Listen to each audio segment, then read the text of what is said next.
Այնպիսի թալան, ինչպիսին վերջի 8 տարում 9 տարում է կատարվել սրանց օրոք, երբևիցե տեղի չի ունեցել։ Ներկայիս իշխանությունները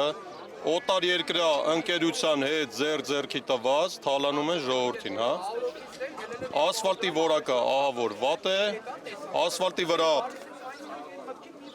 տարվա մեջ երևի նույն հատվածում 2-3 անգամ ասֆալտ են անում, 3-ն էլ անվորակ, այդ գումարները գնում է չգիտեմ ում գրպանները, հա, եւ մեր համար տաքսու վարորդների պայմաններ չի ապահովում նորմալ գործունեության համար։ Խցանումների խնդիրը, տեսեք այն փոփոխությունները, որը արել է Ավինյան Տիկոն, ի վնաս քաղաքի է եղել։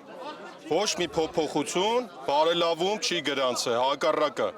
Ու այդ փոփոխությունները ես անընդհատ ամեն անգամ զանգահարում եմ քաղաքապետարան եւ իրանց ասում եմ, այս տեի շրջադարձը, որ հանել եք, ի վնաս է, ոչ թե օգուտ։ Ու իրանք ոչ մի բան չեն փոխում։ Պրոսպեկտը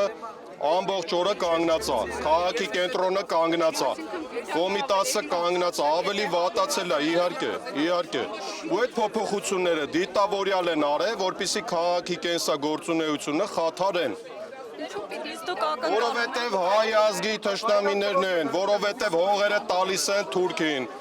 ամեն ինչ նվիրում են Թուրքին, էլեկտրացանցը տալիս են թուրքերին։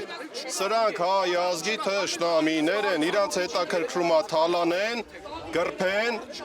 վերջում էլ փորձեն փախտեն, բայց իրանց չի հաջողվելու, նախորոք ասվում է։ Նշեք այս պահին, այս ակցիայով, դուք ակնկալում եք, որ որևիցե փոփոխություն կլինի։ Տեսեք, մեր պահանջը հստակ է, ուզենան թե չուզենան, փոփոխություն տեղի է ունենալու։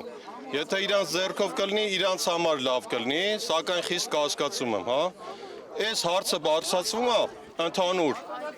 պետության համար, որպեսզի ինչ-որ լավ բան արվի։ Եթե մենք մեզ լավ զգանք, դուք էլ ձեզ լավ կզգաք, ուղևորները, տաքսուց օգտվողները, մեր քաղաք այցելող զբոսաշրջիկները ժամերով չեն կանգնի խցանումների մեջ, հա։